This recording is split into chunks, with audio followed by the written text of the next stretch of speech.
पंतप्रधान नरेंद्र मोदी लोकशाही संपवून देशाला हुकुमशाहीकडे घेऊन जात आहेत. लोकशाही टिकवण्यासाठी आपली शक्ती पणाला लावूया असे आवाहन राष्ट्रवादी काँग्रेसचे राष्ट्रीय नेते शरद पवार यांनी केले.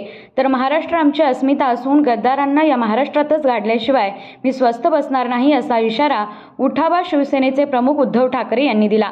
महाविकास आघाडीचे उमेदवार सत्यजित पाटील सरोडकर यांच्या प्रचारार्थ श्रीमंत घोरपडे चौकात झालेल्या महाविकास आघाडीच्या विजय संकल्प सभेत ते बोलत होते.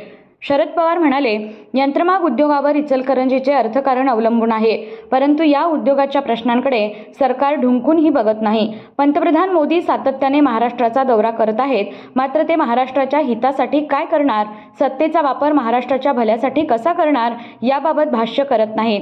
ते केवळ शरद पवार आणि उद्धव ठाकरे यांच्याबाबतच बोलत आहेत. चांगले काम करणारी व्यक्ती मोदी सरकारला पसंत नाही. मोदी हळूहळू हुकुमशाहीकडे जात असून जनतेला लोकशाहीने दिलेला अधिकार हिरावून घेताना दिसत आहेत.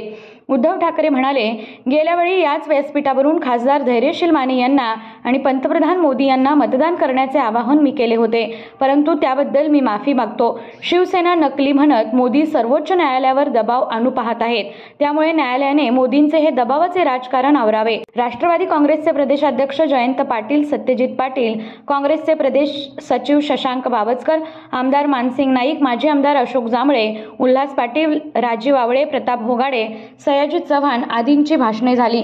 यावेळी संजय कांबळे, मदन कारंडे, सागर चाळके, राहुल खंजिरे, संजय चौगुले, वैभव उगळे, उदयसिंह पाटील, भरमा कांबळे आदी उपस्थित होते.